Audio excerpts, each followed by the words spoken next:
Finally I have got the NEET 22 paper covered and इसमें दो major updates हैं आपके लिए। पहला तो स्ट्रक्चरल ऑर्गेनाइजेशन चैप्टर में रीज़न के साथ मैंने आपको बताया था कि फ्रॉग और अर्थवर्म से क्वेश्चन नहीं आएगा, तो इवन सेक्शन बी में भी उनसे कोई क्वेश्चन नहीं आया है। एंड सेकेंडली इस पीडीएफ में इमेजेस की क्वालिटी डिग्रेड हो गई है उसका साइज़ छोटा करने की वजह से। तो आपके पास सारी 10 बुक्स एनसीईआरटी की अवेलेबल होनी चाहिए, 4 फिजिक्स, 4 केमिस्ट्री और 2 बायोलॉजी की, ताकि कोई भी इमेज अगर आपको ब्लर्ड दिखाई दे रही है यहाँ पे तो उसका रेफरेंस आप एनसीईआरटी से ले पाएँ। Now let's begin with the paper discussion. Question number 1 is from rotational motion. Page number 145 पे आपको सेंटर ऑफ मास की लोकेशन के लिए फॉर्मूला मिल जाएगा for a system of 3 masses at x1 x2 and x3 distances from the origin. Question में आपको 10 kg मास से डिस्टेंस पूछा है सेंटर ऑफ मास का। जहाँ से हम डिस्टेंस कैलकुलेट करना शुरू करते हैं उसको ओरिजिन मानते हैं, तो 10 kg को ओरिजिन माना तो इससे इसका ओरिजिन से डिस्टेंस हो गया 0, 10 इंटू 0 20 kg का होगा 10 मीटर, क्योंकि वो रिजिड रोड जो इन मास को कनेक्ट कर रही है उसकी लेंथ है 10 metre. Divided by the total mass will get the location of centre of mass as 200/30 और 20/3 metre. C is the answer, third answer for question number 1। Next question is from electromagnetic waves, लेकिन मैंने यहाँ पे paragraph include किया है structure of atom का, क्योंकि EMW अभी तक मैंने नहीं करवाया हुआ है चैनल पे। तो स्ट्रक्चर ऑफ एटम के पेज नंबर 38 पे आपको इलेक्ट्रोमैग्नेटिक स्पेक्ट्रम मिल जाएगा, जहाँ पे डिफरेंट वेवलेंथ्स गी हुई हैं डिफरेंट रीजन्स की इस स्पेक्ट्रम के। एंड इसको इंक्रीजिंग ऑर्डर ऑफ वेवलेंथ में हमने लर्न किया हुआ है इस ट्रिक से। Part 3 of structure of atom में ये मिल जाएगी आपको। रेडियो वेव्स की सबसे ज़्यादा होती है, यहाँ से सिर्फ इतना इंफ्राक्ट करना आपने। रेडियो वेव्स ए ऑप्शन में है, इसको मैच कर दीजिए। जो सबसे ज़्यादा वेवलेंथ दिखाई दे रही है आपको यहाँ पे उसमें सबसे ज़्यादा 10⁻², 100 है, तो ए का हो गया 2। First is the correct answer for this question, सिर्फ यही मैच करना था इसमें। Next third question is from work energy पार। पेज नंबर 128 पे एक सिमिलर क्वेश्चन आपको दिखाई दे जाएगा। It is based on the formula of power. Power is energy upon time, तो एनर्जी हो गई पावर इनटू टाइम। यहाँ पे पावर आपको गिवन है 100 kilowatt, kilo mean 10⁻³ and time is 1 hour, तो इसको सेकेंड्स में कन्वर्ट किया जाएगा। यहाँ पे कन्वर्ट किया भी गया है ऑलरेडी, एनसीईआरटी में भी 3600 सेकंड होते हैं 1 घंटे में। तो यहाँ पे 36 इंटू 10⁻² आ गया, टोटल होगी 10⁻7, सो 36 इंटू 10⁻7 बी, और second option is correct for question number 3। Question number 4 is from thermodynamics and page number 312 पे आपको ये पीवी कर्व मिल जाएगी। यहाँ से आपको सिर्फ इतना इंफॉर्म करना है कि आइसोथर्मल के कंपैरिजन में एडियाबैटिक की स्लोप ज़्यादा होती है, मोर स्टीपर होती है इसकी कर्व। ये इन्फॉर्मेशन यहाँ पे यूज़ होगी। आपसे पूछा है कि कौन सी कर्व रिप्रेजेंट करिए एडियाबैटिक प्रोसेस को। अब चौथी कर्व तो आइसोबारिक को रिप्रेजेंट करिए, क्योंकि इसमें कॉन्स्टेंट प्रेशर है।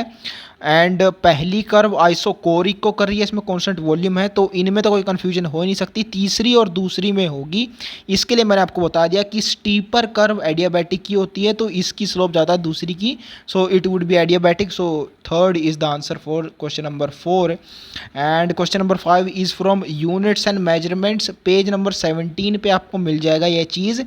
प्लेन एंगल और सॉलिड एंगल का डायमेंशंस नहीं होते, लेकिन यूनिट्स डेफिनेटली होती है। प्लेन एंगल की रेडियन है, सॉलिड एंगल की stay radian. And units and measurements part 1 में आपको बताया हुआ है मैंने कि इनका फॉर्मूला कुछ ऐसा होता है प्लेन और सॉलिड एंगल्स का कि ऊपर डिनोमिनेटर में और न्यूमरेटर में कैंसल हो जाते हैं डायमेंशन, तो इसलिए डायमेंशन लेस रिजल्ट कर जाती है क्वांटिटी। देखिए मैंने ट्रिपल साइड भी लगाया हुआ है इस पॉइंट के आगे, तो वहाँ पे डिटेल में डिस्कस किया जा चुका है। ये यूनिट्स होती हैं डेफिनेटली इनकी, और डायमेंशन नहीं होते।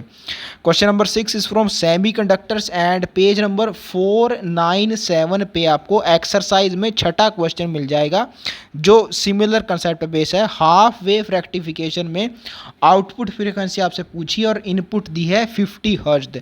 तो हाफ वेव रेक्टिफायर में फ्रीक्वेंसी सेम रहती है, फुल वेव में डबल हो जाती है, तो 50 का 50 ही रहेगा। यहाँ पे आपसे क्वेश्चन में दिया है 60 हर्ट्ज, तो हाफ वेव में 60 ही रहेगी। Fourth is the answer for question number 6। Question number 7 is from dual nature of matter and radiation. यहाँ पे 395 पेज पे आपको आइंस्टीन्स फोटो इलेक्ट्रिक इक्वेशन मिल जाएगी।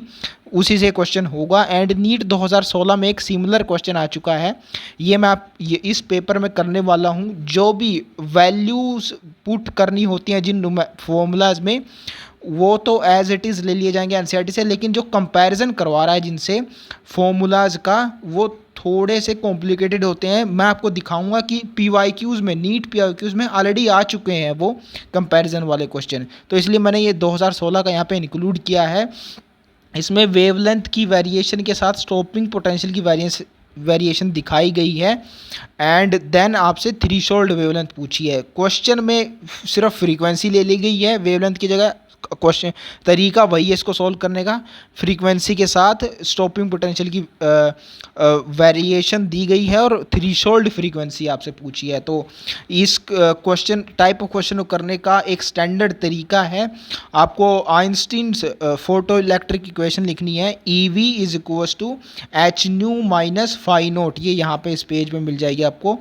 एंड फाई नोट यानी वर्क फंक्शन को हम लिख सकते हैं एच न्यू नोट या H C upon lambda naught, based on the situation हमें कौन सा फॉर्मूला चाहिए। तो पहली इक्वेशन ये बनेगी जहाँ पे लैम्डा वेवलेंथ के साथ v स्टॉपिंग पोटेंशियल है, दूसरी में v/4 स्टॉपिंग पोटेंशियल है और 2 लैम्डा वेवलेंथ दी हुई है। ये दोनों इक्वेशन लिख लीजिए। इक्वेशन 1/2 किया एंड देन क्रॉस मल्टीप्लाई किया। ये दो ही स्टेप्स इन्वॉल्व है इस क्वेश्चन में। You will get the threshold wavelength at 3 times lambda. B is the answer for this question. Similarly ये होगा, पहले केस में न्यू फ्रीक्वेंसी के साथ हमारे पास स्टॉपिंग पोटेंशियल है Vs/2 एंड न्यू/2 फ्रीक्वेंसी के साथ Vs स्टॉपिंग पोटेंशियल है। दोनों इक्वेशन लिख ली। इक्वेशन 1 को 2 से डिवाइड किया एंड देन क्रॉस मल्टीप्लाई किया। We will get nu naught threshold frequency to be 3/2 times the frequency given here. तो इसका आंसर हो गया फर्स्ट ऑप्शन है। लेकिन ये क्वेश्चन कंसेप्चुअली गलत है, ये भी मैं आपको बता दूं। इसका आंसर तो ए ही मार्क करना होगा आपको। बेस्ट ऑप्शन इस सब में से ए ही है, क्योंकि यहाँ पे देखिए फ्रीक्वेंसी जैसे जैसे बढ़ रही है, फ्रीक्वेंसी हाफ हो रही है बेसिकली, फ्रीक्वेंसी डिक्रीज करी है आपने एंड स्टॉपिंग पोटेंशियल इंक्रीज कर दिया। ऐसा कैसे हो सकता है? जितना एनर्जी ज़्यादा वाला फोटोन आएगा उसको रोकने के लिए उतनी ही ज़्यादा काइनेटिक एनर्जी लगेगी और स्टॉपिंग पोटेंशियल उतना ही ज़्यादा होगा। तो फ्रीक्वेंसी डिक्रीज होने से स्टॉपिंग पोटेंशियल इंक्रीज नहीं हो सकता। तो इसलिए कंसेप्चुअली रॉन्ग है ये क्वेश्चन, लेकिन मोस्ट अप्रोप्रिएट आंसर आपको सिलेक्ट करना होता है, तो इसका ए हो जाएगा उस केस में। Question number 8 is from motion in 1D। मैंने कराया हुआ है ये, पेज नंबर 43 पे आपको ये डायग्राम मिल जाएगा, जहाँ पे डिस्टेंस टाइम या फिर डिस्प्लेसमेंट पोजीशन टाइम या फिर डिस्प्लेसमेंट टाइम ग्राफ का स्लोप होती है velocity. Velocity is the slope of tangent of the graph at that instant. अब स्लोप होता है the angle made with the base, तो एंगल या फिर theta of the tangent means tan theta होती है वेलोसिटी डिस्प्लेसमेंट टाइम ग्राफ में। v is equal to tan theta, ये हमें यहाँ से इन्फराफ्ट करना था। मोशन इन 1D पार्ट 1 में आपको ये मिल जाएगा।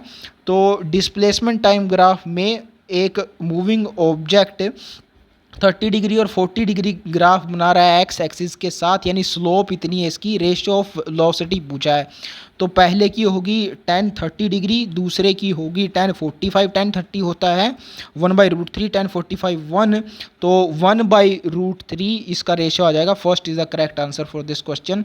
एंड ये जो एंगल्स दिए हुए हैं साइन कोस tan, इनकी वैल्यूज़ कैसे लर्न करनी है ये भी मैंने बताया हुआ है यूनिट्स एंड मेजरमेंट चैप्टर में। क्वेश्चन नंबर 9 में आपको डायमेंशंस बताने हैं, कौन सी क्वांटिटी के हैं ये।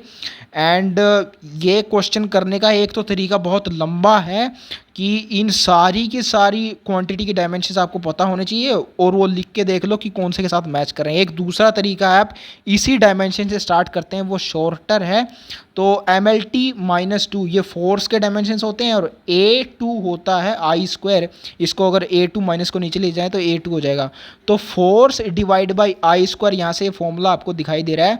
एंड फोर्स और करंट में रिलेशन के साथ ही आपको एक डेफिनेशन याद आएगी एम्पियर की, जो कि मूविंग चार्जेस एंड मैग्नेटिज्म में चैप्टर में गिवन है। Ampere is that value of steady current which is when maintained between parallel conductor generates a force of 2 × 10⁻⁻7 Newton पर मीटर। तो एम्पेयर और फोर्स का रिलेशन के साथ ये डेफिनेशन मूविंग चार्ज वाला चैप्टर में गिवन है। तो इससे ये फॉर्मूला आपको याद आ जाएगा, क्योंकि यहाँ पे पैरेलल वायर्स में करंट की बात हो रही है, force per unit length between parallel wires, ये फॉर्मूला इसको यहाँ से याद आएगा। And force per unit length है ये एफ ए, इसको एफ बाई एल लिख लिया, एंड ये डी है डिस्टेंस बिटवीन टू वायर, तो डी से एल के डायमेंशन क्योंकि दोनों के लेंथ के हैं तो कैंसिल हो जाएंगे, म्यू नोट के डायमेंशन यहाँ से आ गए एफ बाई आई स्क्वायर। तो ये एक शॉर्ट तरीका हो सकता है इस क्वेश्चन को करने का, म्यू नोट के डायमेंशन यानी मैग्नेटिक परमिएबिलिटी के होंगे एफ बाई आई स्क्वायर के बराबर, वरना इन सब के डायमेंशन फॉर्मूलाज आपको याद रखने पड़ते और अलग से चेक करना पड़ता। ये चीज़ क्योंकि स्टैंडर्ड डेफिनेशन की हुई है एम्पेयर की जो इस फॉर्मूला से रिलेट होती है, तो डायरेक्टली इससे किया जा सकता है। ये 155 पेज में मिल जाएगा आपको moving charges and magnetism chapter में। Question number 10 is from the chapter alternating current and page number 236 पे आपको ये पैराग्राफ मिल जाएगा जहाँ पे आरएमएस या फिर effective voltage and peak voltage के बीच का रिलेशन गिवन है। RMS is equal to peak divide by root, तो आपको पीक पूछा क्वेश्चन में तो √2 टाइम्स आरएमएस हो जाएगा, √2 time RMS of the source would be the peak voltage, so fourth option will be the correct one for this. Next question number 11 is from motion in straight line again and NCERT में question number 50 page number 50 पे आपको Galileo's law of odd numbers के regarding एक example मिल जाएगा, वही सिर्फ आपसे पूछ लिया गया है। एंड पार्ट 2 में दूसरे लेक्चर में इस चैप्टर के मैंने बताया हुआ है total distance covered by a body in n seconds while falling freely, या फिर you can say motion under uniformly accelerated motion. दोनों फ्री फॉल भी यूनिफॉर्मली एक्सेलरेटेड मोशन का ही एग्जांपल होता है। यहाँ पे एक्सेलरेशन ड्यू टू ग्रेविटी की constant value 9.8 metre per second square लग रही होती है। तो टोटल डिस्टेंस होता है 1:4:9, यानी स्क्वायर ऑफ दैट सेकंड के रेशियो में, जैसे पहली सेकंड में 1, फिर दूसरी में 2 का स्क्वायर 4, तीसरे में 3 का स्क्वायर 9, तो n स्क्वायर सेकंड्स के स्क्वायर के रेशो में डिस्टेंस कवर होता है n सेकंड्स में, और nth सेकंड में फर्स्ट सेकंड थर्ड सेकंड में ओड नंबर के रेशो में डिस्टेंस कवर होता है। ये दोनों चीज़ें मैंने एक साथ आपको समझाई है, ट्रिपल स्टार्ट भी यहाँ पे लगाया हुआ है। वही चीज़ यहाँ पे पूछी है फर्स्ट सेकंड थर्ड फोर्थ यानी nth सेकंड में डिस्टेंस ट्रेवल्ड फ्रीली फॉलिंग यानी यूनिफॉर्मली एक्सेलरेटेड बॉडी के द्वारा, तो ओड नंबर के रेशियो में होगा 1:3:5:7, तो D is the answer for this question. Question number 12 is from gravitation chapter and इसमें ग्रेविटेशनल फील्ड इंटेंसिटी आपसे पूछ ली है। ये लाइन, ये जो वर्ड है फील्ड इंटेंसिटी ग्रेविटेशनल, ये थ्योरी में कहीं नहीं मिलेगा इस चैप्टर में आपको, लेकिन ये पीवाईक्यूज में भी है एंड यहाँ पे एनसीईआरटी एक्सरसाइज में भी दिया हुआ है इस चैप्टर के। It is on page number 201 exercise में 8.10 और 8.11 क्वेश्चन में आपको मिल जाएगा। ग्रेविटेशनल इंटेंसिटी का डायरेक्शन पूछा। अब ये होता कुछ नहीं है, एक्सेलरेशन ड्यू टू ग्रेविटी ही होता है जिसकी आपको इन क्वेश्चन में डायरेक्शन बतानी है। तो एक्सेलरेशन होता है ना, फोर्स होती है मास इंटू एक्सेलरेशन, तो acceleration would be force divide by mass. Force आपको गिवन है 3 न्यूटन और मास है 60 ग्राम्स, तो 3 डिवाइड बाई 60 इंटू 10⁻³ इसको kg में कन्वर्ट किया, 10⁻³ हो गया ऊपर जाने पे, एंड 30 इंटू 10⁻² लिख सकते हैं, यानी 1/2 इंटू 10⁻², 0.5 10⁻², इसको हम लिख सकते हैं 50 न्यूटन पर kg। Third is answer for question number 12। Question number 13 is from nuclei chapter, page number 450 पे आपको ये एग्जैक्ट रिएक्शन मिल जाएगी सोडियम के बीटा प्लस डीके से 22Ne10 प्रोड्यूस होता है। वही चीज़ यहाँ पे पूछी गई आपको, फोर्थ हो गया इसका straight forward answer. Question number 14 is from mechanical properties of fluids, page number 268 पे आपको ये पैराग्राफ मिल जाएगा जहाँ पे प्रेशर इनसाइड द बबल के लिए फॉर्मूला गिवन है, is equal to pressure outside plus 4s/r, this is the excess pressure. And यहाँ पे रेडियस का रिलेशन बताया गया है प्रेशर इनसाइड के साथ, इनवर्सली रिलेटेड है ये, यानी जैसे जैसे बबल का साइज इंक्रीज करेगा वैसे प्रेशर इनसाइड डिक्रीज करेगा। यही चीज़ आपसे पूछी है if a soap bubble expands, pressure inside would definitely decrease. Second is the answer for question number 14. Question number 15 is from current electricity, जिसके पेज 106 पे आपको ये पावर का फॉर्मूला मिल जाएगा। दो होते हैं बेसिकली, आई स्क्वायर आर और V square by R, depending on the situation हम यूज़ करते हैं इन फॉर्मूला को। आपको क्वेश्चन में दिया है कि रजिस्टर्स पैरेलल में कनेक्टेड है जिसमें वोल्टेज सेम होती है, तो keeping the voltage constant we have power inversely proportional to resistance, क्योंकि यहाँ पे वेरिएशन दी हुई है रजिस्टेंसी की, डिफरेंट रजिस्टर्स हैं एंड एक चीज़ कांस्टेंट रहनी चाहिए। करंट तो कांस्टेंट है नहीं यहाँ पे एंड वैल्यू उसकी गिवन नहीं है, तो इसका हम यूज़ कर ही नहीं सकते। कांस्टेंट वोल्टेज है, एक इसमें कांस्टेंट हो गया फॉर्मूला में, तो दूसरे का रिलेशन हमें पता है, तो इसलिए सेकंड फॉर्मूला वोल्टेज इसमें कांस्टेंट है, तो ये फॉर्मूला यूज़ किया जाएगा यहाँ पे। तो इनवर्स रिलेशन होता है पावर और रजिस्टर्स का एंड यहाँ पे रजिस्टर्स का रेशियो है 1:2, 100/200 1:2 होगा, तो पावर का रेशियो होगा 2:1। So third is the answer for this question. Thermal energy developed in a given time, energy per unit time power ही होती है। Question number 16 is from capacitance वाला चैप्टर, second chapter of class 12 physics. Page number 54 पे आपको ये formula मिल जाएगा for the potential due to a charge q. K q upon R होता है बेसिकली, ये 1/4 पाई एप्सिलॉन नॉट के होता है। तो यहाँ पे कीपिंग द चार्ज कांस्टेंट आपको गिवन भी है, इक्वल चार्ज यानी चार्ज सेम है।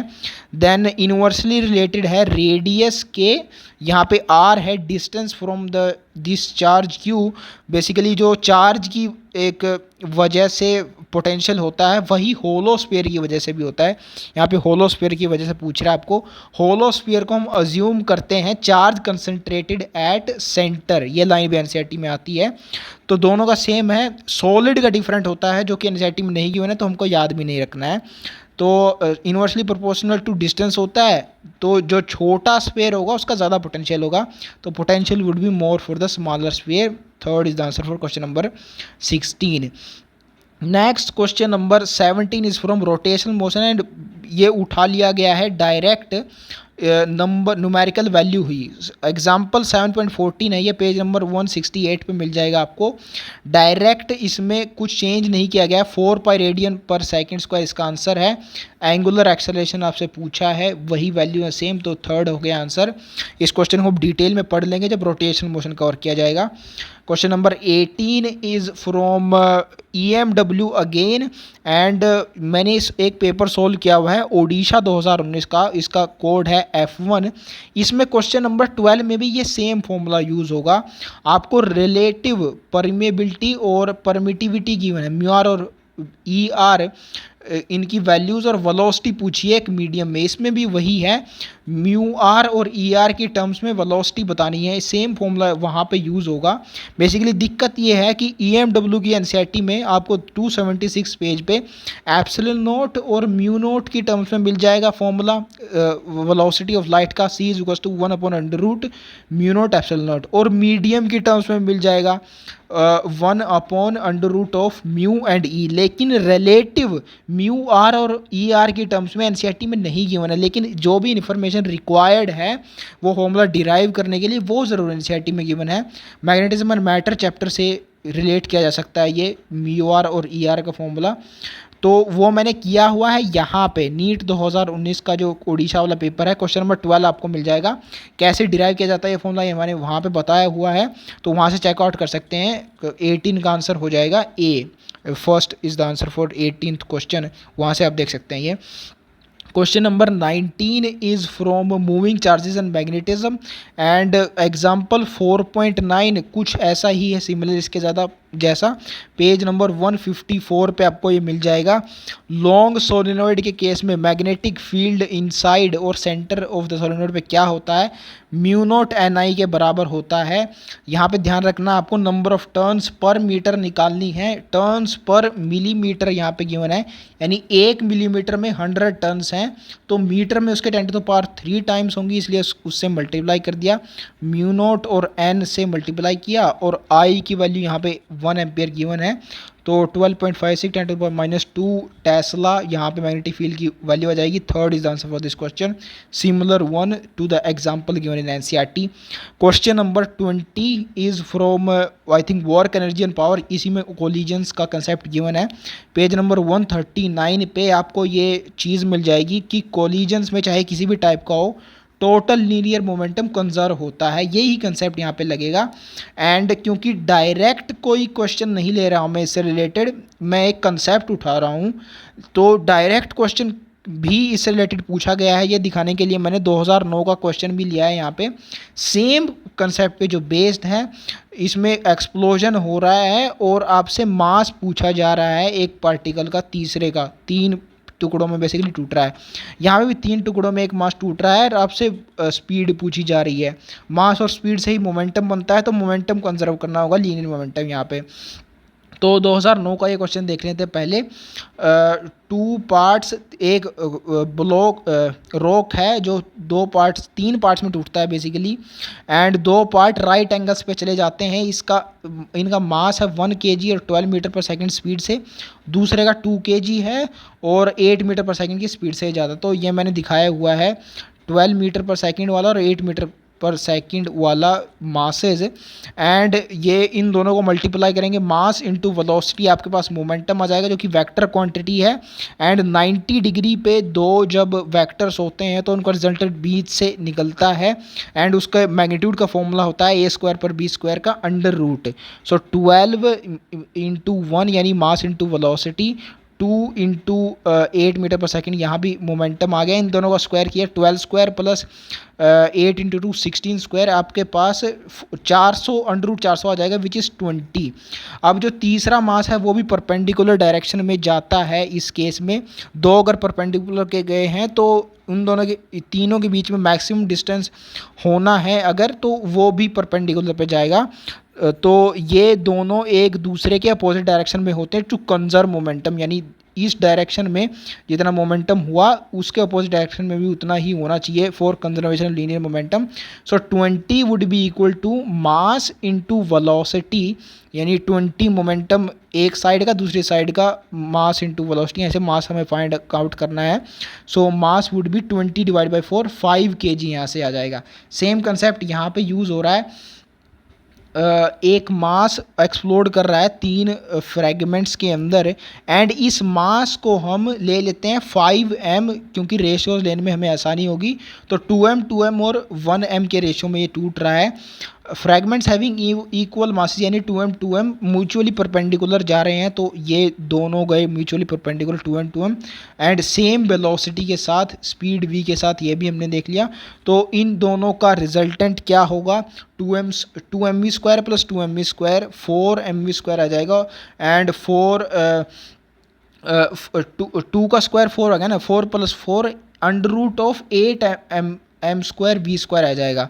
m² v² का अंडर रूट से निकाला तो m भी आ जाएगा, और अंडर रूट 8 को हम लिख सकते हैं 2√2। तो ये इन दोनों का रिजल्टेंट आ गया। ये दूसरे जो पार्ट में जा रहा है मास, यानी मोमेंटम हो रहा है, उसके बराबर होना चाहिए फॉर कंजर्वेशन ऑफ मोमेंटम।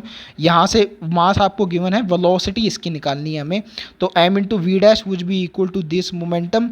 यहाँ से m कैंसिल हो गया, एंड v डैश हमारे पास आ रहा है 2√2 times of v। That's the answer for this question, fourth option is right one. So ये कंसेप्ट गिवन था सिर्फ एनसीईआरटी में, एग्जैक्ट क्वेश्चन टाइप नहीं गिवन था, इसलिए मैंने यहाँ पे रेफरेंस इंक्लूड किया, 2009 से नीट का क्वेश्चन है ये। Question number 21 is from current electricity, page number 104 पे आपको ये कंसेप्ट मिल जाएगा। मेटल्स यानी कंडक्टर्स के अंदर टेम्परेचर इंक्रीज होने के साथ रो यानी रजिस्टिविटी यानी रेजिस्टेंस इंक्रीज होता है, और सेमीकंडक्टर में टेम्परेचर के साथ रेजिस्टेंस डिक्रीज होता है। तो as the temperature increases, resistance for increases for conductors and decreases for semiconductors. Fourth is answer for question number 21. Question number 22 is from ray optics, and ये पेज नंबर 326 पे आपको lens makers formula मिल जाएगा जिस पे ये question based है। And question में आपको गिवन है बाई कन्वेक्स लेंस के लिए radius of curvature 20 centimetre, by convex के लिए ये जो R1 और R2 है इन दोनों का जो डिफरेंस लिया गया है वो पॉजिटिव आ जाता है। ये ऐसा कैसे होता है ये चैप्टर में डिस्कस करेंगे हम। अभी के लिए सिर्फ इतना याद रखिए, तो 1/20 प्लस 1/20 1/2/20 आ जाएगा यहाँ से। रिफ्रैक्टिव इंडेक्स 1.5 गिवन है, तो 1.5 - 1 फॉर्मूला में पुट कीजिए। फोकल लेंथ यहाँ से आपके पास है, जी हाँ, फोकल लेंथ ही बोलते हैं इसको, it would be 20 centimetre and power होती है 1/फोकल लेंथ। 20 सेंटीमीटर को लिखा 20 × 10⁻² मीटर, ऊपर गया 10⁻+2 हो गया, 100 होता है जो, सो 100 / 20 इज 5, तो +5 डायोप्टर यहाँ से पावर आएगी। Fourth is right option for question number 22। Next is question number 23, moving charges and magnetism से अगेन ये क्वेश्चन है, पेज नंबर 143 पे आपको मिल जाएगा। पहली स्टेटमेंट ये कह रहा है, Biot Savart law gives the expression for magnetic field strength of an infinitesimally current element ideal current carrying conductor only.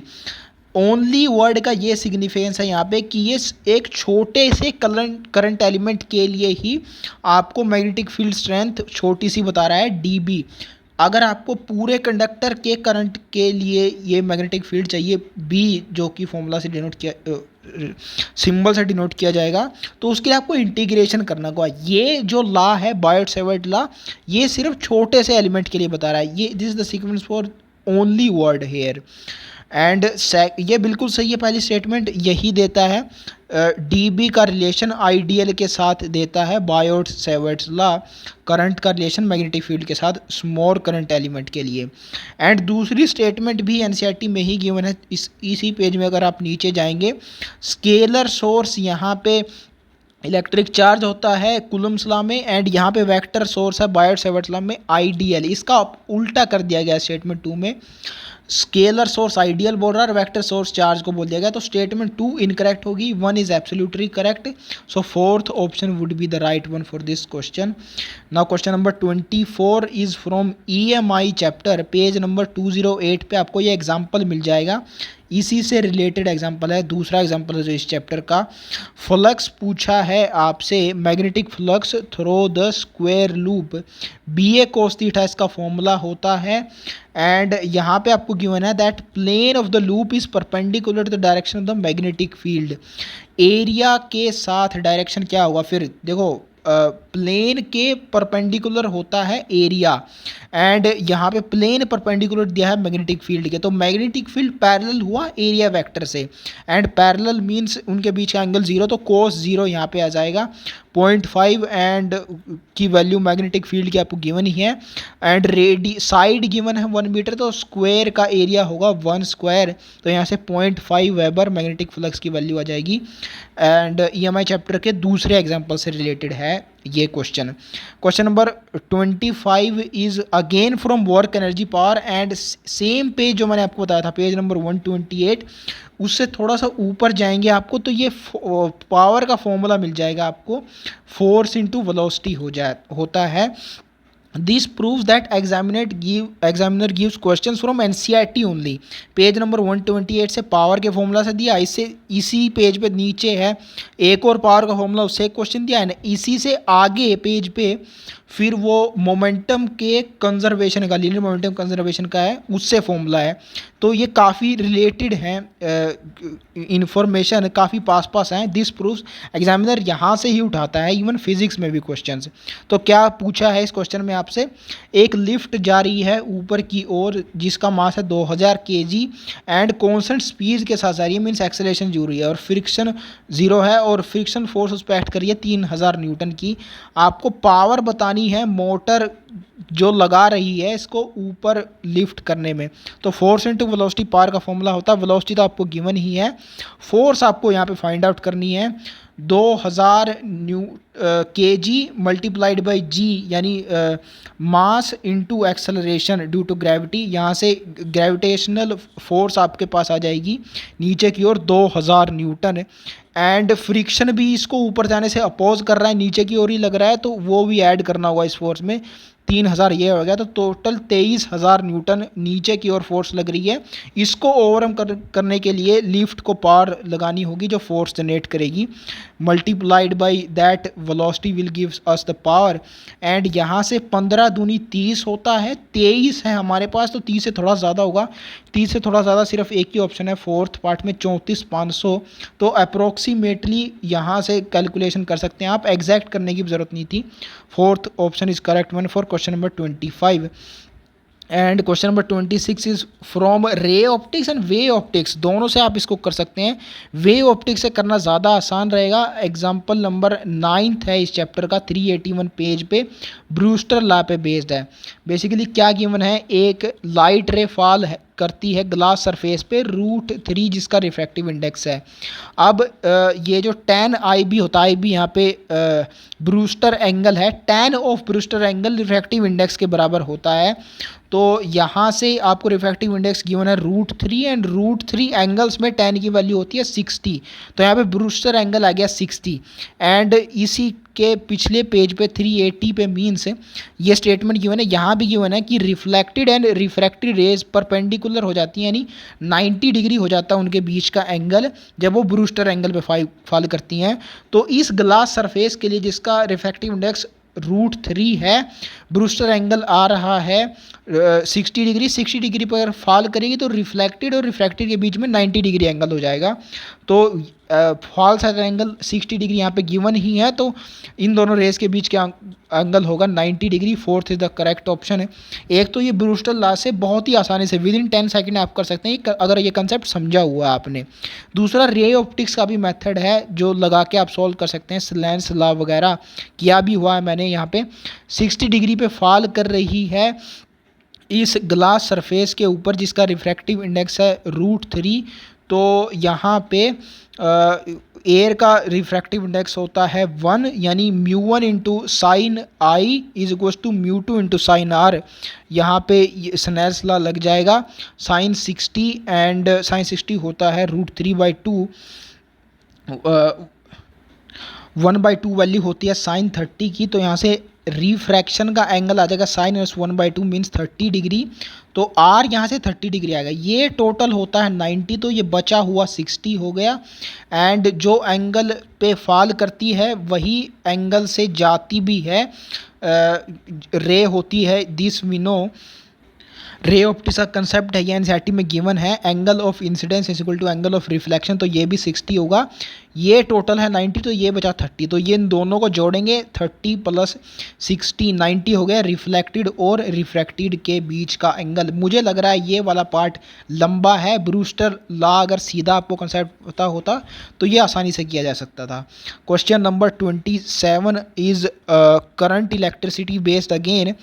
Page number 97 पे आपको ये फॉर्मूला मिल जाएगा करंट डेंसिटी के लिए जो आपसे पूछा है, J = सिग्मा ई। ये ईजिएस्ट वे है इसको लर्न करने का। एंड सिग्मा इन्वर्सली प्रोपोर्शनल होता है J के साथ, यानी कंडक्टिविटी रेजिस्टिविटी की इन्वर्सली प्रोपोर्शनल होती है, ये चीज़ भी हमें पता होनी चाहिए। तो यहाँ से अगर आप रेजिस्टिविटी की वैल्यू पुट करेंगे जो कि RA/L होती है, resistance area divided by length, तो करंट डेंसिटी की वैल्यू आ जाएगी electric field multiplied by length divide by resistance into area. ये सारी चीज़ें आपको पुट करनी है इस फॉर्मूला में। यहाँ पे गिवन है कॉपर वायर की लेंथ गिवन है, रेडियस गिवन है, इससे एरिया आ जाएगा, एंड रेजिस्टेंस गिवन है, देन इलेक्ट्रिक फील्ड की स्ट्रेंथ गिवन है। सभी वैल्यूज़ को पुट करना है। यहाँ पे E की वैल्यू पुट किया, यहाँ पे L, यहाँ पर resistance, and then area πr², radius आपको गिवन है 10⁻⁻² डिवाइड बाई √π। इसका स्क्वायर किया रेडियस का तो 10⁻⁻4 डिवाइड बाई पाई आएगा, पाई से पाई कैंसिल हो गया, 10 से 10 कैंसिल हो गया, 10⁻⁻4 ऊपर गया, 10⁻+4 हो गया, एंड 10 ऑलरेडी था, 10⁻5 बचा। A is first option is correct for question number 27। And page मैंने ऑलरेडी बता दिया इसके लिए आपको। Question number 28 is from semiconductors chapter, and ये समरी में ही मिल जाएगा आपको 496 पेज पे जो गिवन है। फॉरवर्ड बाइज में एन साइड नेगेटिव टर्मिनल से कन्वर्टेड होती है इस पीएन जंक्शन के केस में, एंड पी साइड पॉजिटिव से, एंड इस केस में बैरियर डिक्रीज हो जाता है, ये नहीं ध्यान रखना यहाँ से, मतलब इस क्वेश्चन में यूज़ नहीं होगा। बैरियर इंक्रीज होता है रिवर्स बायस में, तो इसका अपोजिट कंडीशन होगी, पी साइड नेगेटिव से कनेक्ट होगा और एन साइड पॉजिटिव से। सिर्फ ये कंसेप्ट यहाँ से यूज़ होना है। आपसे इस क्वेश्चन में पूछा है कि पोटेंशियल ड्रॉप किन टू पीएन जंक्शन के केस में इक्वल होगा, तो बेसिकली जिनकी बाइसिंग सेम होगी उनमें इक्वल होगा, जिसकी बाइसिंग अपोजिट है उसमें तो कोई पोटेंशियल ड्रॉप होगा ही नहीं, ज़ीरो होगा उस केस में। तो ए पार्ट में हम देख सकते हैं पॉजिटिव टर्मिनल पी से कनेक्टेड है, नेगेटिव कनेक्टेड है एन से, तो ये फॉरवर्ड बाइस है, इसका कुछ होगा पोटेंशियल जो कि हमें नहीं पता, लेकिन कुछ होगा ज़रूर क्योंकि वैल्यू गिवन नहीं है। एंड सी पार्ट में नेगेटिव कनेक्टेड है एन से, एन टाइप सेमीकंडक्टर से, पॉजिटिव कनेक्टेड है पी से, अगेन ये भी फॉरवर्ड बायस है, इसका भी कुछ होगा जो कि हमें नहीं पता, नहीं गिवन तो हम इक्वल ही मान सकते हैं ना, लिबर्टी है हमारे पास। बी पार्ट में पॉजिटिव नेगेटिव से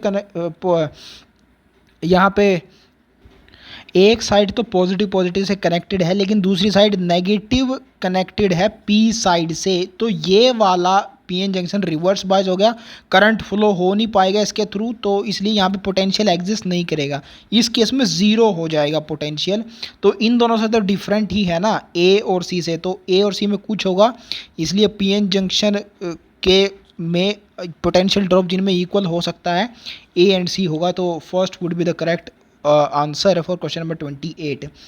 question number 29 is from waves chapter 388 page पे, समरी के अंदर ही आपको ये पॉइंट मिल जाएगा कि स्पीड ऑफ ट्रांसफर वेव का फॉर्मूला होता है जिसमें टी टेंशन डेवलप कर रही है, mass density linear mass density mu है, v is equal to under root of T by mu. यहाँ से आपको इतना इन्फराफ्ट करना है कि velocity under root of tension के बराबर होती है, यही यूज़ होगा यहाँ पे।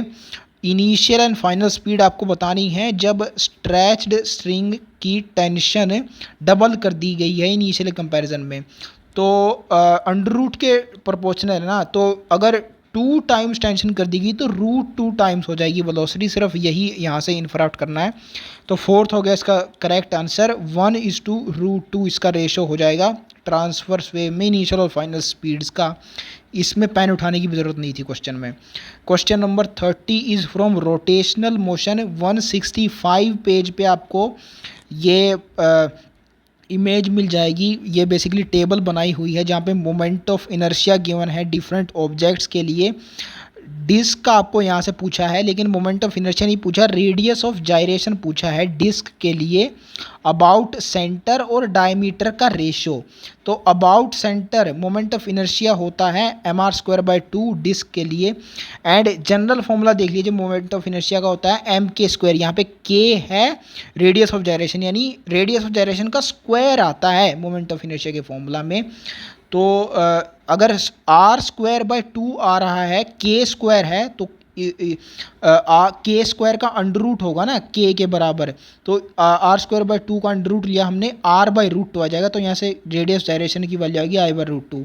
सिमिलरली यहाँ भी अंडर रूट लेना होगा k² का, तो k की वैल्यू आ जाएगी यहाँ से r²/4 का अंडर रूट लिया तो r/2 आ जाएगी। अब इन्हीं दोनों का रेशो पूछा है r/2 divide by r/√2 divide by r/2, तो r से r कैंसिल हो जाएगा एंड ऊपर चला जाएगा 2 यहाँ पे, तो 2/√2 आ जाएगा इन दोनों के रेशो में। इन दोनों को √2 से मल्टीप्लाई और डिवाइड कर दिया तो ऊपर आ जाएगा 2√2, नीचे 2 आ जाएगा, 2√2 इंटू √2 2 के बराबर होता है। सो 2√2 ऊपर नीचे 2 कैंसिल हो जाएगा, √2 बच जाएगा सिर्फ, उसको हम बोल सकते हैं √2:1 इन दोनों का रेशियो है, तो third option would be the correct one. Next question number 31 is again from wave optics, page number 364 पे आपको ब्राइट फ्रिंज की nth पोजीशन का फॉर्मूला मिल जाएगा, x is equal to n lambda capital D by small d। And question में आपको 2 ही चीज़ें very करती हुई दिखाई दे रही हैं, एक नंबर ऑफ फ्रिंजेस और दूसरा वेवलेंथ। तो इसके अलावा जितनी भी क्वांटिटीज़ हैं उनको कॉन्स्टेंट ही अज्यूम करेंगे ऑफ कोर्स हम, तो x small d divide by capital D it is constant here, and n lambda भी यहाँ से कॉन्स्टेंट हो गया, ये गिवन ही है, एनसीईआरटी में भी गिवन है।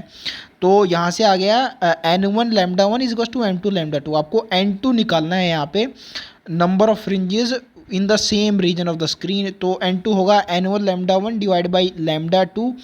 यहाँ से 12 आपके पास n2 की वैल्यू आ जाएगी। तो A would be the right answer for this question, first option.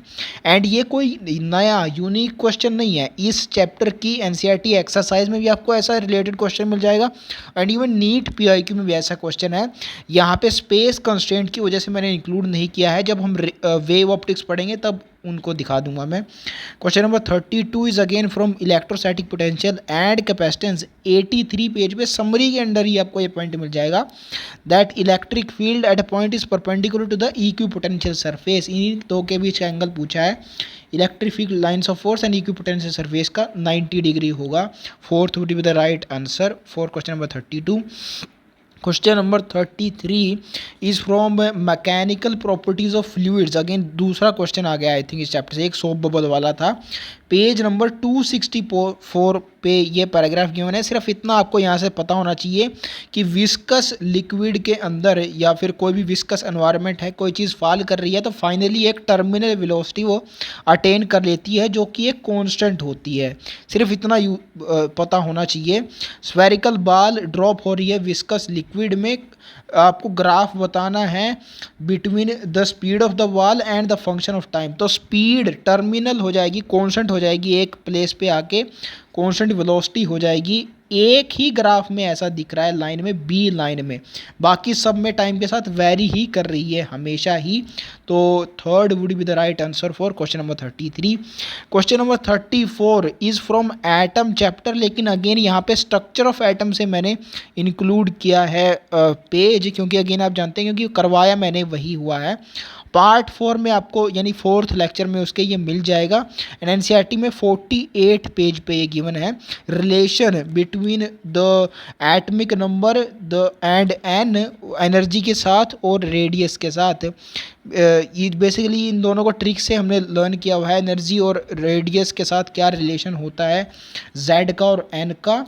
यहाँ पार्ट 4 में आप देख सकते हैं इनवर्सली प्रोपोर्शनल टू n² होता है energy, directly proportional z²। Hydrogen atom या z तो सेम होगा, यानी जो nth ऑर्बिट है n नंबर उसका, उसके इनवर्सली रिलेटेड है। सिर्फ ये इन्फॉर्मेशन यहाँ पे यूज़ हो रही है। फर्स्ट और सेकंड एक्साइटेड स्टेट में एनर्जी T1 T2 है, तो T1 T2 का रेशो पूछा है। एक्साइटेड स्टेट यहाँ पे इंपॉर्टेंट है। फर्स्ट एक्साइटेड स्टेट इसका मतलब n इज इक्वल्स टू 2, क्योंकि ग्राउंड स्टेट होती है n इज इक्वल्स टू 1। तो second excited state means n is equals to 3। तो इनका रेशो पूछा है आपसे। तो यहाँ पे n1:n2 का रेशो क्या हो गया, 2:3 हो गया। तो उनके स्क्वायर का रेशो क्या होगा, 4:9 हो गया। इनवर्सली प्रोपोर्शनल है एनर्जी का उनके स्क्वायर के रेशो का, तो 9:4 हो जाएगा एनर्जी का ratio. A would be the answer for this question. Again pen उठाने की ज़रूरत नहीं थी यहाँ पे। एंड यहाँ पे लिखा हुआ मैंने क्वेश्चन नंबर 91 यानी केमिस्ट्री सेक्शन के अंडर इसी चैप्टर में आपको इस nth रेडियस के लिए फॉर्मूला ये जो गिवन है 52.9 n²/z पिकोमीटर में होता है, ये वहाँ पे यूटिलाइज होगा। मैंने वहाँ पे लिखा नहीं है ये फॉर्मूला, आप यहाँ से याद रख सकते हैं, वहाँ नहीं दोबारा बताऊँगा। क्वेश्चन नंबर 35 ये रिपीट होता है, हर साल हो रहा है पिछले 4-5 सालों में। क्वेश्चन 2015 से उठाया जाता है। ये वेवलेंथ और मोमेंटम का इसमें रिलेशन पूछा जाता है, डी ब्रोगली वेवलेंथ का। ये dual nature of matter again page number 398 पे आपको मिल जाएगा। डी ब्रोगली वेवलेंथ का फॉर्मूला h/p होता है, p इज़ मोमेंटम हेयर। तो इनवर्सली रिलेटेड हैं ये दोनों, यहाँ से देखा जा सकता है। तो जैसे जैसे एक की वैल्यू इंक्रीज़ करेगी दूसरे की डिक्रीज़ करेगी। D would be the right graph here, यही आपसे यहाँ से पूछा है।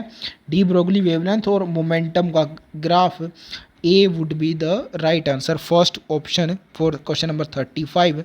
2019 में भी इससे आया था एंड 2020 में भी, हर साल ही ऑलमोस्ट आ रहा है ये question. Now we have moved to the section B, question number 36, and it is from oscillation chapter, page number 355 पे आपको उसमें ये फॉर्मूला मिल जाएगा टाइम पीरियड का सिंपल पेंडुलम के लिए। अब फ्रीक्वेंसी इनवर्सली प्रोपोर्शनल होती है टाइम पीरियड की, तो हम जानते हैं। तो फ्रीक्वेंसी का फॉर्मूला इसके रिवर्स होगा, 1/2π √G/L होगा। एंड इससे रिलेटेड एक क्वेश्चन भी है 1998 में आपको मिल जाएगा। सेम क्वेश्चन है, यहाँ पे सिर्फ लेंथ की वैल्यू डिफरेंट है, क्वेश्चन सेम है। लेंथ यहाँ पे 5 और 20 मीटर गिवन है, यहाँ पे 121 सेंटीमीटर और 100 सेंटीमीटर गिवन है, सिर्फ ये डिफरेंस है। आपसे यहाँ पे पूछा है कि शॉर्टेड जो लेंथ वाला पेंडुलम है कितने ऑसिलेशन यानी फ्रीक्वेंसी कंप्लीट करेगा, जिसमें बड़े वाला एक कंप्लीट करता है।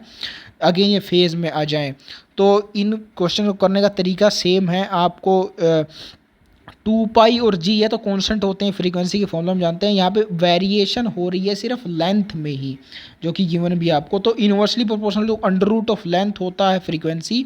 तो शॉर्टर और लॉन्गर पेंडुलम के फ्रीक्वेंसीज का ratio would be inversely proportional to under root of their length.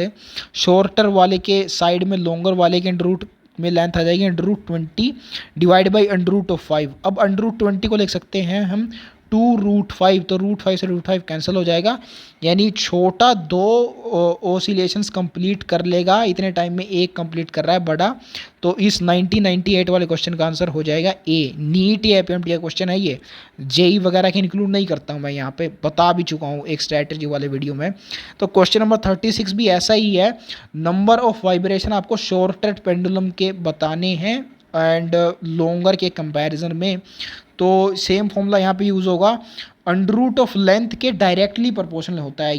ये गलत चीज़ लिख दी मैंने शायद, इन्वर्सली होता है definitely, means nu is directly proportional to 1/√L आ जाएगा यहाँ से। तो जो छोटे की फ्रीक्वेंसी है छोटे पेंडुलम की, वो बड़े की लेंथ के अंडर रूट के इक्वल आ जाएगी। बड़े की लेंथ है 121, इसका अंडर रूट होगा 11, एंड बड़े की फ्रीक्वेंसी छोटे की लेंथ के अंडर रूट के इक्वल, तो 100 का अंडर रूट 10। तो यहाँ से छोटे की फ्रीक्वेंसी दिखाई दे रही है 11 सीधे, तो second would be the right answer for question number 36। Question number 37, ये काइनेटिक एनर्जी केटीसी जो केटीजी जो चैप्टर है काइनेटिक थ्योरी ऑफ गैसेस, उससे है ये क्वेश्चन। लेकिन मैंने यहाँ पे पैराग्राफ इंक्लूड किया है some basic concept of chemistry का, क्योंकि अगेन मैंने करवाया ही यही हुआ है चैप्टर, केटीजी अभी नहीं हुआ है। इसमें रिलेशन यूज़ होगा बेसिकली, ये जो मास मोल्स और नंबर ऑफ मोलिक्यूल्स का इंटर कन्वर्जन है, ये रिलेशन यूज़ होगा। मैंने यहाँ पे आपको एनसीईआरटी का पेज नंबर नहीं गिवन दिया है, क्योंकि उससे ये नहीं होगा। मैंने अलग से वहाँ पे some basic concept of chemistry part 3 में ये चीज़ें लिखवाई हुई हैं। मास किसी भी सब्सटेंस का होता है नंबर ऑफ मोल टाइम्स इस मोलर मास, वॉल्यूम होती है नंबर ऑफ मोल टाइम्स इस 22.7 और 22.4, इन दोनों में से कौन सी वैल्यू लेनी है ये स्टेट्स ऑफ मैटर बताता है। एंड मोलिक्यूल्स होते हैं number of moles multiplied by Avogadro number Na। ये तीनों एक दूसरे से मिलते जुलते फॉर्मूलाज हैं, इसलिए तीनों को एक साथ मैंने ईजिली याद रखने के लिए यहाँ पे मेंशन किया हुआ है। इवन दो अलग अलग जगह पे एनसीईआरटी में ही मेंशन आता है इन तीनों का, लेकिन एक जगह कहीं नहीं है, इसलिए मैंने यहाँ पे लिख दिया। तो वॉल्यूम आपसे इस क्वेश्चन में पूछी है, volume occupied by molecules obtained contained in 4.5 kg water at STP if intermolecular forces vanish away। ये चीज़ आपको बताने के लिए ऐसा इंडिकेट किया गया है कि ये आइडियल गैस है। आइडियल गैस में कोई भी हमारे पास इंटरमोलिकुलर फोर्सेस नहीं होती मॉलिक्यूल्स के बीच में, ये अजम्पशन लिया जाता है आइडियल गैस के केस में। तो उसी को डिनोट के लिए किया बताया गया आपको। तो वॉल्यूम क्या होगी, number of moles multiply by 22.4, in general 22.4 लेते हैं। एंड कंडीशंस जब चेंज हो, कैसे चेंज हो, स्टेट्स ऑफ मैटर बताते हैं, 22.7 भी आ जाता है। तो ये पुरानी वैल्यू है, इसको मोस्टली लेते हैं, तो इसलिए मैंने इसको लिया है यहाँ पे। एसटीपी की कंडीशन 4.5 kg आपको वाटर गिवन है, मास अपॉन मोलर मास से नंबर ऑफ मोल आ जाएगा। 4.5 को ग्राम्स पर मोल में कन्वर्ट करना होता है मोलर मास को की टर्म्स में, तो ग्राम्स में कन्वर्ट किया। 4.5 × 10³ divide by molar mass of water 18। अब 4.5 को अगर 18 से काटा जाए तो एग्जैक्टली 4 यहाँ पे आ जाएगा। एंड 4 मुझे 20 होता है, लेकिन ये 22.4 है, 20 से थोड़ा ज़्यादा, तो 5 से थोड़ी ज़्यादा वैल्यू होगी 5.6। ये 5 से रिलेटेड वैल्यू सिर्फ एक ही ऑप्शन में गया है, तो 37 का फर्स्ट आंसर हो गया, बाकी आसपास भी नहीं है वैल्यूज़। तो 37 का A first option is the right one. Next is question number 38, ये न्यूक्लियाई चैप्टर से है एंड यहाँ पे आपको पेज नंबर 441 पे आपको एनसीईआरटी में एक कंसेप्ट मिल जाएगा। यहाँ पे आपको गिवन है that radius of a nuclei is directly proportional to 1/3 power of mass number. तो यहाँ से R1/R2 is equal to A1/A2 to the power 1/3 आ जाएगा। सेम कंसेप्ट पे आपको 2000 नीट 2015 में भी क्वेश्चन मिल जाएगा। Radius of aluminium nucleus RAL given है और टेल्यूरियम न्यूक्लियस के आपसे पूछिए, इन दोनों के मोलर मासेस भी गिवन है यहाँ पे। तो RTE/RAL यहाँ पे हो जाएगा उनके मास नंबर्स के रेशोज़ का 1/3। तो 1/3 125 का होता है 5, बिकॉज 5 का क्यूब होता है 1/125 और 27 का 1/³ होता है 3। तो यहाँ से RTE आ गया 5/3 times of RAL। Same concept यहाँ पे यूज़ हुआ है। Nuclei of mass number slips into two nuclei of mass number 125 and 64। Ratio of radius पूछिए इन दोनों की, तो R125 इज टू R64 होगा। 125 डिवाइड बाई 64 का 1/3, अगेन 125 का 5 होता है, 64 का होता है 4। तो इन दोनों का रेशियो आ गया 5:4। Fourth would be the right option for question number 38। Question number 39 chapter है हमारा mechanical properties of solids. Page number 244 में 48 में आपको एनसीईआरटी एक्सरसाइज में ये मिल जाएगा। फोर्थ क्वेश्चन है इस चैप्टर का, जिसमें दूसरी स्टेटमेंट है कि stretching is determined by the shear modulus. यही यहाँ पे पहली स्टेटमेंट है, the stretching of a spring is determined by the shear modulus, ये बिल्कुल सही है। एंड दूसरी स्टेटमेंट रीज़न इसका दिया जा रहा है दैट रीज़न ये गलत है बेसिकली। यहाँ पे कॉपर का बोल रहा है कि मोर टेंसाइल स्ट्रेंथ है एज कम्पेयर टू स्टील। ये इस चैप्टर में काफ़ी बार दिया हुआ है एंड यहाँ पे भी इस एक्सरसाइज में भी ये आता है। पहला part, Young's modulus of rubber is greater than that of steel, ये भी फॉल्स स्टेटमेंट है। स्टील का सबसे ज़्यादा यंग्स मॉडुलस होता है, इसलिए इसकी टेंसाइल स्ट्रेंथ सबसे ज़्यादा होती है। ये कंसेप्ट इस चैप्टर में आता है। तो रबर और कॉपर सबसे ज़्यादा स्टील की होगी। तो assertion is true, reason is false, इसलिए fourth option would be the correct one for this question, question number 39। Question number 40 is again capacitance chapter से। एग्जैक्टली एग्जाम्पल ये उठा लिया गया है, पेज नंबर 82 पे मिल जाएगा आपको ये। एंड यहाँ पे वैल्यूज़ भी चेंज नहीं की गई हैं। 2.25 इंटू 10⁻⁻4 जूल एनर्जी आपको यहाँ से मिल जाएगी। इलेक्ट्रोस्टैटिक एनर्जी स्टोर्ड पूछी है -6, बेसिकली 2.25 10⁻⁻6। यही सेम एग्जांपल आपसे पूछ लिया गया है, इसको डिटेल में डिस्कस करेंगे जब कैपेसिटेंस चैप्टर आएगा। तो 40 का आंसर हो गया फोर्थ यहाँ पे। Question number 41 is again from moving charges in magnetism. 8th example है, इसमें ये दिया हुआ है ग्राफ की फॉर्म में, यही आपको थ्योरेटिकल फॉर्म में पूछ लिया गया है। एक वायर में जिसमें स्टडी करंट फ्लो हो रहा है, variation of magnetic field inside and outside क्या होगी। तो इनसाइड डायरेक्टली प्रोपोर्शनल होती है रेडियस के, आउटसाइड इनवर्सली प्रोपोर्शनल होती है रेडियस के। पेज नंबर 150 में चैप्टर में ये एग्जांपल आपको मिल जाएगा। Linearly increasing function of distance up to the boundary यानी सरफेस तक इनसाइड में of the wire and then decreasing with 1/r differences outside the region. तो fourth would be the right answer for this question. Question number 42, इसके लिए मैंने कोई page number नहीं include किया है। यूनिट्स एंड मेजरमेंट्स के 5th लेक्चर में मैंने एनसीईआरटी एग्जाम्पलर के क्वेश्चन आपसे करवाए हैं एंड वहाँ पे जो क्वेश्चंस आते हैं सिग्निफिकेंट फिगर से रिलेटेड, उसमें कैलकुलेशन नहीं चेक करता एग्जामिनर आपकी, सिर्फ ये पता लगाने की कोशिश करता है कि आपको एसएफ के रूल्स पता है या नहीं। यहाँ पे देखिए मास और वॉल्यूम गिवन है, इनका रेशो होता है डेंसिटी, इनमें कैलकुलेशन नहीं करनी आपको। जहाँ पे मल्टीप्लिकेशन एंड डिवीजन हो रहा है तो लोएस्ट सिग्निफिकेंट फिगर्स जिस कैलकुलेशन में हैं वही रिपोर्ट किए जाते हैं रिजल्ट में भी। तो यहाँ पे वॉल्यूम में 2 हैं जो कि लोवेस्ट है, यहाँ पे मास में 4 हैं, तो इसलिए रिजल्ट में 2 होने चाहिए। 2 सिग्निफिकेंट वाला रिजल्ट सिर्फ एक ही है, तो C would be the right answer. आगे इससे मल्टीप्लिकेशन का भी क्वेश्चन गिवन है जो कि हमारे नीट में पूछा गया इस बार। एरिया ऑफ रेक्टेंगुलर फील्ड के लिए लेंथ और ब्रेड्थ की वैल्यू आपको गिवन है, आप जानते हैं इन दोनों की मल्टीप्लिकेशन होता है एरिया। रिजल्ट में सिग्निफिकेंट डिजिट कितने होंगे एंड रिजल्ट एग्जैक्टली क्या होगा ये पूछा आपसे, लेकिन पूछी पहली वाली चीज़ ही है। तो इन दोनों की मल्टीप्लिकेशन एग्जैक्टली हमें नहीं पता होना चाहिए। यहाँ पे ब्रेड्थ में 25 इसका नंबर गिवन है एंड 2 सिग्निफिकेंट फिगर्स है इसमें, तो रिजल्ट में भी 2 ही होंगे। एक ही ऑप्शन ऐसा है ए पार्ट, फर्स्ट ऑप्शन, जिसमें 2 ही सिग्निफिकेंट फिगर्स हैं सिर्फ, तो 1 would be the right answer for this question. ऐसे ही टाइप के एग्जाम्पलर में भी क्वेश्चन गिवन थे। Question number 43 is from semiconductors chapter. It is based on the concept of logic gates. 492 page पे आपको एंड गेट मिल जाएगा, जो कि आउटपुट 1 तभी देता है जब दोनों के दोनों इनपुट 1 हो। तो ये इसका यहाँ पे ट्रूथ टेबल गिवन है। इससे पिछले पेज यानी 491 पे नॉट गेट की टेबल मिल जाएगी, जो भी इनपुट दी है उसका रिवर्स कर देता है आउटपुट। एंड 493 पे नैंड गेट आपको मिल जाएगा, जो एंड दे रहा है उसका जस्ट अपोजिट देता है। देखिए 001 आउटपुट है एंड गेट की, इसकी है 1110, जस्ट अपोजिट है एंड की। ये ही सिर्फ इन्फॉर्मेशन इस क्वेश्चन में यूज़ होनी है एंड ऐसे क्वेश्चंस को आपको वैल्यूज़ पुट करके ही देखना होता है, सिर्फ यही एक मेथड है इनको करने का।